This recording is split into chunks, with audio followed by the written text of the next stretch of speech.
तो hi guys, तो welcome in our YouTube channel. तो आज हम बात करते हैं कि एआईटीएस जो कि 5 हुआ था अभी कुछ ही टाइम पहले। अभी मैं पेपर दे के ही आया था अभी आकाश से। तो सिलेबस बता देता हूँ पहले मैं क्या आया था। जो सिलेबस आया था, फिजिक्स में इलेक्ट्रोस्टैटिक्स था और करंट इलेक्ट्रिसिटी थी।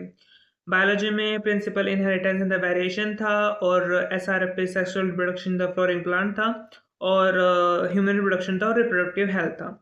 उसके बाद बात करते हैं ऑर्गेनिक की। अमीन्स और बायोमोलिक्यूल को छोड़कर केमिस्ट्री में पूरी ऑर्गेनिक थी। और अब बात करते हैं कि जैसे मैंने अटेम्प्टिंग करी थी अपने क्वेश्चन पेपर की, तो उस हिसाब से मैं रिव्यू करता हूँ। So now we are starting the biology. First जैसे कि बायोलॉजी स्टार्ट करती, जूलॉजी मैंने सबसे पहले स्टार्ट करी थी। जूलॉजी के अच्छे क्वेश्चन आए तो बहुत ज़्यादा ही अच्छे क्वेश्चन थे कि इसमें बहुत मतलब कि जैसे इसमें क्वेश्चन आया था फैटर्नल ट्विन का, जो कि 2025 नीट में बिल्कुल एग्जैक्ट उसने क्वेश्चन पूछा था। और वह उसने डाला था, ठीक है। वो एग्जैक्टली हो भी गया था और नहीं भी हुआ था। मतलब मैं थोड़ा सा कंफ्यूज था, but I don't no but why. But अभी तो कंफर्म लग रहा था, ठीक है। घर पे आने के बाद तो सही लग रहा था मेरे को। बट वहां पे थोड़ा सा हो गया था। और फिर बात करते हैं कि जैसे इसमें ग्राफ वाला क्वेश्चन आया हुआ था, अच्छा क्वेश्चन आया था, मैंने मैंने छोड़ दिया क्योंकि इतना टाइम नहीं बच रहा था मेरे पास एग्जैक्टली में। क्योंकि मैंने देखा कि बायोलॉजी का पेपर था, बहुत ज़्यादा ही लेंथ आया हुआ था कि ऑप्शन भी क्वेश्चन भी पढ़ने में टाइम लग रहा था, ऑप्शन तो थे ही टाइम कंज्यूमिंग, ठीक है। हर क्वेश्चन में हर हर उसमें आंसर में तुम्हें माइनर माइनर क्या मिल रहे थे, बहुत ज़्यादा ही ट्विस्ट मिल रहे थे कि हर क्वेश्चन इतना बड़ा लेंथ है, उसको पहले क्वेश्चन आंसर पढ़ना उसका, फिर उसके अंदर छांटना कि क्या गलती दे रखे हैं। That's a most time consuming, ठीक है। बायोलॉजी में लगभग 1 घंटा लग गया था। इतना मतलब मेरे को लेंथी लगा पेपर रेदर देन हार्डर, कि इतना हार्ड नहीं था जितना लेंथ था। लेंथी की वजह से क्या हुआ कि थोड़ा सा इसमें बायोलॉजी में टाइम की वजह से मेरा थोड़ा सा लो चला गया मेरा, कि मैं अच्छे से स्टेटमेंट भी नहीं अच्छे से रीडिंग हो पा रही थी मेरी, ठीक है, स्टेटमेंट की। बट नॉर्मली अगर जूलॉजी की बात करो, जूलॉजी आसान मॉडरेट, मतलब कि मॉडरेट टू टफर साइड थी। इजीएस्ट वे में नहीं थी जूलॉजी। अगर तुम्हें लग रहा हो कि इजीएस्ट थी, आई थिंक तुम्हें लग सकता है इजीएस्ट वे में, क्योंकि सबका अपना अपना रिव्यू होता है। बट मेरे लिए थोड़ी सी लेंथी थी एंड टाइम कंज्यूमिंग थी, तो इसको मैं हार्डर साइड रखना अच्छा बेटर लग रहा है मेरे को, ठीक है। बट उसके बाद बात करते हैं बॉटनी। जैसे कि मैंने स्टार्टिंग में बॉटनी उठाई थी, बट थोड़ी सी मैंने बॉटनी, क्योंकि मेरा कोड ई था। अगर आपका भी कोड है ई है तो आपको पता होगा कि बॉटनी का अच्छा पेपर था।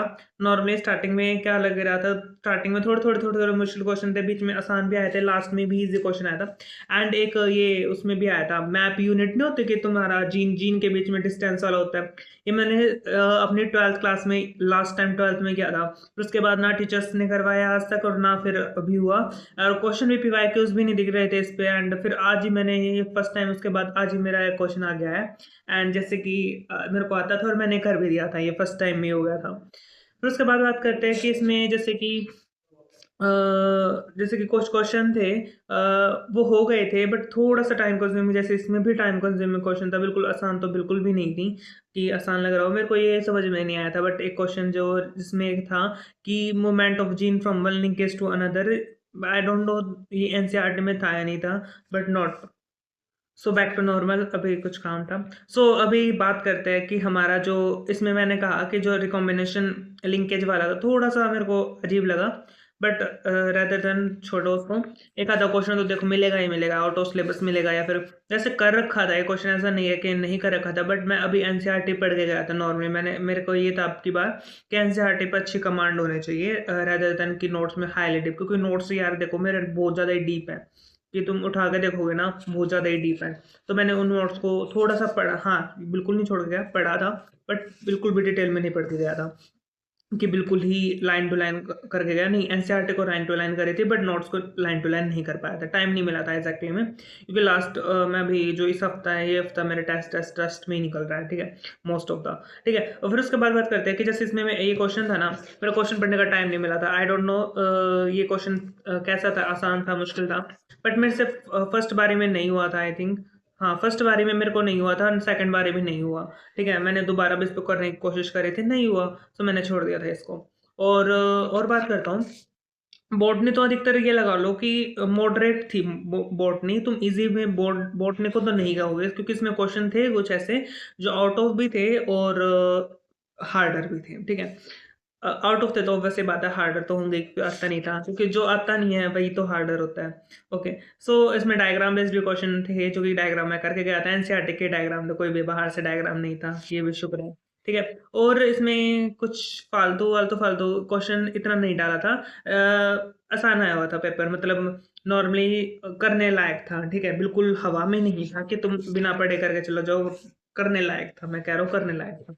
ओके, सो अब बात करते हैं केमिस्ट्री की। जैसे कि केमिस्ट्री में अब तुमको पता है नहीं पता, बट मेरी केमिस्ट्री अजीब है थोड़ी।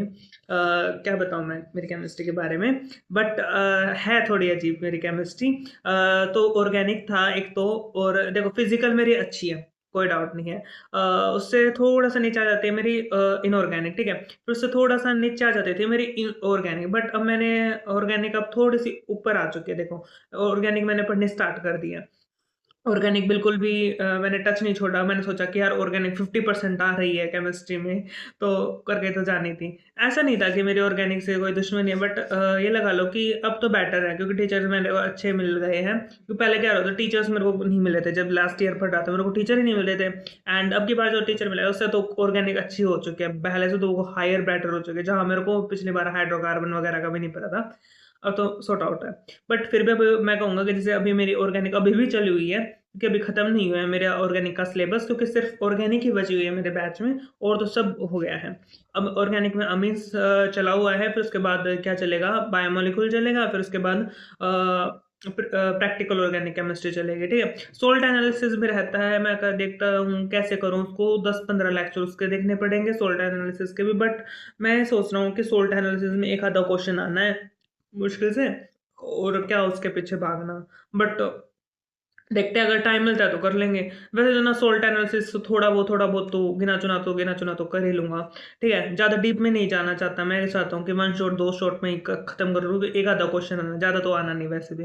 But coming to the topic कि केमिस्ट्री का कैसा गया था, तो केमिस्ट्री का यार देखो डायरेक्ट रिएक्शन नहीं थी कोई भी, क्योंकि इसमें डायरेक्ट कोई भी रिएक्शन नहीं थी कि तुम एक से एक सीधा तुमने प्रोडक्ट क्या बोलते हैं उसको, सबस्ट्रेट लिखा, फिर उसमें रिएजेंट डाला, फिर तुम्हारा कोई प्रोडक्ट बन गया। तो कोई डायरेक्ट ऐसी रिएक्शन नहीं थी, तुमने स्ट्रेट सबस्ट्रेट पे सबस्ट्रेट, सबस्ट्रेट पे सबस्ट्रेट, और रिएजेंट पे रिएजेंट, रिएजेंट पे रिएजेंट, ऐसे आते रहे थे, और लंबी चेन बना के इन्होंने दे रखे थे। दैट्स गुड, जो कि बहुत अच्छा। बट मेरे को आती नहीं थी, ये अजीब था थोड़ा।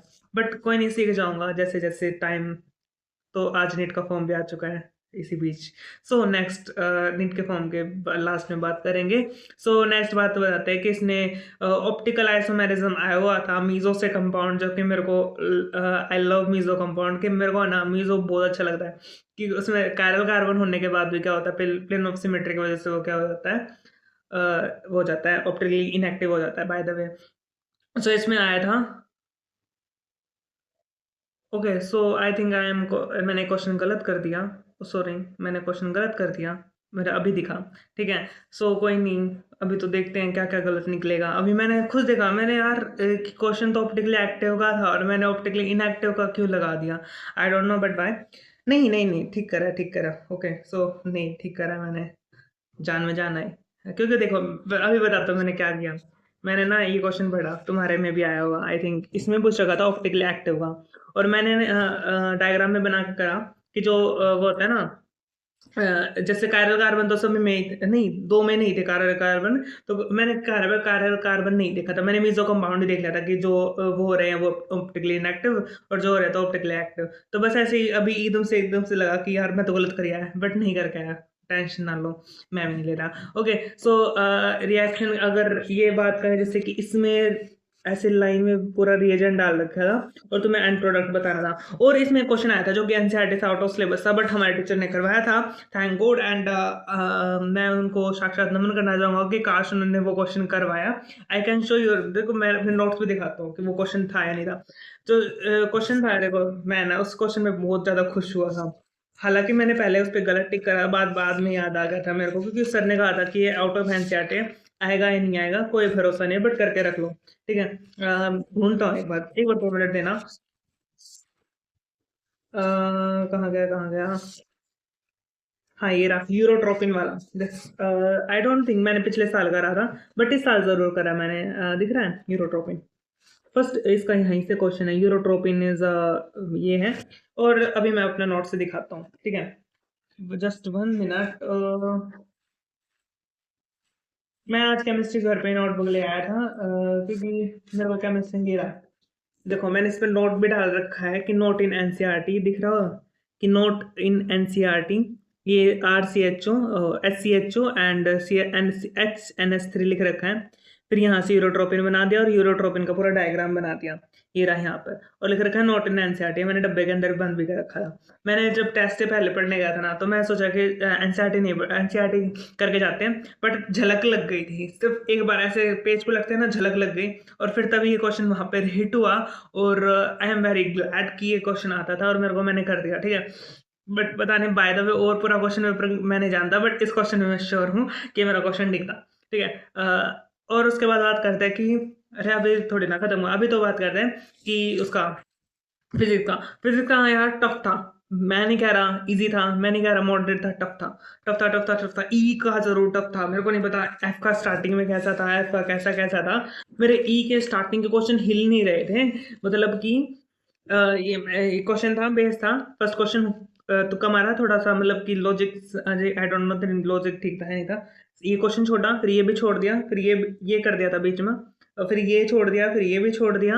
अभी रुक जाओ, कि लास्ट में टाइम नहीं बचा था मेरे पास, ठीक है। ये क्वेश्चन भी छोड़ दिया मैंने, और ये वाला भी छोड़ दिया जो डायग्राम बेस्ड था। मेरे फिजिक्स में बहुत सारे क्वेश्चन छूटे हैं, क्यों, मतलब तुम सोच नहीं सकते हैं कि मेरी फिजिक्स स्ट्रांग होने के बाद भी मेरे इतने क्वेश्चन छूट सकते हैं। तो जिसकी फिजिक्स गंदी होगी उससे कैसे क्वेश्चन छूटे होंगे, ठीक है। चलो ये तो नॉर्मल था, ठीक है। अब उसके बाद बात करते हैं कि उसने स्टार्टिंग में हार्ड डाले और लास्ट में आसान डाल दिए, ये उसने गलत करा, ठीक है। स्टार्टिंग में ई वालों के स्टार्टिंग में मुश्किल डाले, बताने तुम्हें कैसे लग रहा हो, मेरे को मुश्किल लगे, और स्टार्टिंग इजी रहे। मैंने बताया क्या करा, मैंने बायोलॉजी निपटाई, क्वेश्चन छोड़ने, केमिस्ट्री करी, फिजिक्स करी। फिजिक्स करी तो देखा टाइम आता रह गया, मतलब कि हाफ एन आवर बच चुका है, तो फिर मैंने अपनी OMR शीट भरने स्टार्ट कर दी। फिर OMR शीट भरने स्टार्ट कर दी, मेरे पास बचे 15 मिनट। तो 15 मिनट में जब मैंने क्वेश्चन पेपर के जब फिजिक्स जो आधे बचे हुई फिजिक्स करनी स्टार्ट करी, फिर देखा रहे यार क्वेश्चन तो हो रहे हैं, फिजिक्स तो वैसे ही टफ, स्टार्टिंग की टफ थी। तो आई थिंक है ना, इससे मेरे को ये सीख है कि ना आगे से भी पढ़ना है और पीछे से भी पढ़ना है। क्या पता क्वेश्चन स्टार्ट लास्ट से इजी दे रखे हो तो इजी से पहले निपटा लो, क्योंकि 4 मार्क्स तो मुश्किल क्वेश्चन से भी मिल रहे हैं और आसान क्वेश्चन से भी मिल रहे हैं, तो 4 मार्क्स आसान क्वेश्चन से लेके बेटर कर दो, ठीक है। और ये लगा लो कि पेपर में मुश्किल आया हुआ था, अगर तुम्हारे 400 से 500 के बीच में भी नंबर आ रहा है ना, तो तुम खुश हो सकते हो कि तुम्हारी तैयारी अच्छी है, क्योंकि ऐसा नंबर नहीं था, ये ऐसा क्वेश्चन पेपर नहीं था कि तुम है ना, अगर कोई जैसे कि मेरे जैसा एवरेज बच्चा इसमें 650 प्लस लेके आ सकता था, और बाकी देखो कि क्या रिजल्ट रहता है। तो आई थिंक आंसर की कल परसों या तरसों आ ही जाएगी, उससे पता ही लग जाएगा, ठीक है। और मेरे फुल सिलेबस टेस्ट भी स्टार्ट करने पड़ेंगे यार, उनको भी देखना पड़ेगा, और ज़रूर सब्सक्राइब कर देना, क्योंकि यार मैं अपने नंबर बताने वाला हूँ, मैं फर्स्ट टाइम अपने नंबर बताऊंगा अपने फुल सिलेबस टेस्ट के, ठीक है। तो ध्यान से देखना, और मैं कोई भी चीटिंग नहीं करूँगा, तुमसे झूठ नहीं बोलूँगा, ये मेरी प्रॉमिस है कि मैं तुमसे झूठ नहीं बोलूँगा, कि मेरे नंबर जितने आए थे मैं उतने ही दिखाऊंगा। अगर 400 आएंगे तो 400 दिखाऊंगा, 600 आएंगे तो 600 दिखाऊंगा, 200 आएंगे तो 200 दिखाऊंगा। ये मेरा पूरा जो कहते हैं ना कि टच वुड कहते बोलते हैं, वही है, ठीक है। अब तुम उसके लिए तुम्हें क्या करना पड़ेगा, पहले तो सब्सक्राइब करना पड़ेगा, फिर उसके बाद दिखेगा। एंड जैसे कि मैंने कहा था कि मैं क्या करूंगा, नीट 2026 का जैसे कि फॉर्म निकल गया, तो उसके बारे में बात करते हैं कि कैसा फॉर्म गया, ठीक है। तो फॉर्म जैसे कि ये पेपर मैं जब देने जा रहा था, तो पेपर जाते वक्त मेरे फ़ोन में नोटिफिकेशन आया कि जैसे कि मैं बाइक पे बैठा हुआ था और जा रहा था, फिर नोटिफिकेशन आया कि नीट का फॉर्म तो निकल गया है। फिर मैंने वो देखा, यूट्यूब खुला हुआ था जैसे कि, फिर यूट्यूब पे देखा कि टीचर्स क्या फॉर्म बताने लग रहे थे। मैं ये सोच रहा कि अच्छा नीट का फॉर्म निकल गया है, अब क्या करना पड़ेगा, अब क्या करना पड़ेगा। दैट्स उसने मेरी टेंशन और भी बढ़ा दी थी। बट फिर मैंने को याद आया कि यार ठीक है, हर साल ही निकलता है फॉर्म तो ठीक है, बट पेपर अब की बार लास्ट है, तो देखते हैं कैसा जाएगा। बट अभी मैं ये कह रहा हूँ कि फॉर्म अभी मत भर के रखना, पहले सभी को गलतियों को देखने दो कि सबकी गलतियाँ कैसे हो रही हैं, ठीक है। गलतियों से खुद गलती करने से बेटर औरों की गलतियों से देखकर खुद सीख लो, ठीक है, ताकि वो खुद गलती ना हो, ठीक है। किसी का तो भला हो, जैसे कि जब मैंने फर्स्ट जेई का पेपर का वो भरा था ना, फर्स्ट जे का फॉर्म भरा था, जैसे कि मैं 12th कर ली थी, तो 12th के जैसे कि जस्ट करी थी, और जैसे कि इसी टाइम मैंने फॉर्म भरना स्टार्ट कर, जो फेज़ 2 था ना, ताकि 12th के बाद मैं दे सकूँ, तो उसका फॉर्म भरना स्टार्ट करा था, और मैंने ना सबसे जिस दिन आया था ना, उसी दिन भरना स्टार्ट कर दिया था, और उसी दिन भर दिया था एग्ज़ैक्टली में, और मेरा फॉर्म का बीच में कुछ गलत हो गया था, और उस टाइम मेरे को ये नहीं पता था कि फ़ॉर्म गलत हो जाता है, तो बाद में वो आता है ना कि तुम करेक्शन करने के लिए आते हैं, कि तुम्हारा 1-2 दिन और रहता है, करेक्शन कर सकते हो कि नहीं कर सकते। तो मेरा जैसे फ़ॉर्म गलत हुआ, मेरे को ये नहीं लगा कि शायद मैंने गलत भर दिया, मैं शायद पेपर नहीं दे सकता। हालाँकि फ़ीस सबमिट नहीं करी थी, फ़ीस सबमिट से पहले ही जैसे उसमें पता नहीं क्या आया था उस टाइम पे, अब का पता नहीं। उस टाइम पे क्या होता है कि जैसे कि फ़ीस सबमिट से लास्ट चाहे फ़ीस सम का होता है, तो उससे पहले तुम्हारा स्टॉप कर देना होता है कि तुमने सब कुछ कन्फर्मेशन कर लिया ना, कि जो सब कुछ ठीक था, और मैंने कन्फर्मेशन क्लिक कर लिया था। अब वो बैक नहीं हो रहा था। एग्ज़ैक्टली में जैसे जो मैंने चेंज करना था ना, वो एग्ज़ैक्टली में हो नहीं रहा था। तो आई थिंक मैंने उस टाइम पे लगा कि ना अब शायद मेरा पेपर हाथ से निकल गया है। अब मैं फॉर्म नहीं भर सकता, और मैंने गलत भर लिया है। अगर सही भी, अगर मैंने पेपर अच्छा भी दे दिया, तो शायद मेरा कॉलेज में एडमिशन वगैरह नहीं हो रहा था। हालाँकि मेरे पास मैथ था, इस वजह से मैंने भरा था, और मेरा जेईई का कहीं वैसे दूर-दूर तक भी वो नहीं था, रुचि नहीं थी एक्ज़ैक्टली में देखा जाए तो। तो दैट्स व्हाई कि मैंने वैसे तो नीट ही था जो था, फिर अब नीट की जैसे कि तैयारी करनी स्टार्ट कर दी, तो ऐसे। फिर उसके बाद मेरे को ये लगा कि हाँ, देखो फर्स्ट बारी में कभी नहीं भरना। आपको खुद अंदाज़ा नहीं होता कि कैसे भरना होता है, अगर किसी से भरवा रहे हो, उससे कोई गलती हो जाती है, तो रिग्रेट तुम्हें ही होता है, तुम्हें ही भुगतना पड़ता है एग्ज़ैक्टली में। अगर किसी से भी गलती होती है ना, अगर तुम बाहर भरवा रहे हो ना, तो किसी से भी गलती हो रही है बाहर वाले से, तो वो अपनी गलती कभी भी नहीं मानेगा, वो तुम्हारी गलती मानेगा, क्योंकि तुम ही वहाँ उस के पास जाओगे, और तुम ही अपने सारे डॉक्यूमेंट दोगे उसको, कि ये डॉक्यूमेंट है, ये डॉक्यूमेंट है। तो वो अगर गलती कर देगा ना, वो तुमसे कहेगा, और कहने तो कुछ छोड़ो, अब फॉर्म भर दिया ना, तो फिर वो भरा ही जाएगा। करेक्शन का क्या पता कैसा एक्स्ट्रा रुपए देके करेक्शन हो, क्या पता जो आपसे गलत हो वो करेक्शन में आ ही ना। तो बेटर है कि कुछ 10-15 दिन रुको, और इन 10-15 दिन में अपने डॉक्यूमेंट्स को कंप्लीट कर लो। ठीक है? डॉक्यूमेंट्स हर टीचर्स बता रहे हैं कि ये डॉक्यूमेंट्स है, तो अपने डॉक्यूमेंट्स रेडी करके रख लो, and I think that's is my video, और अच्छी लगे तो लाइक कर देना, और मेरे जो मार्क्स देखने के लिए भी सब्सक्राइब कर देना, और मिलते हैं नेक्स्ट वीडियो में। बाय।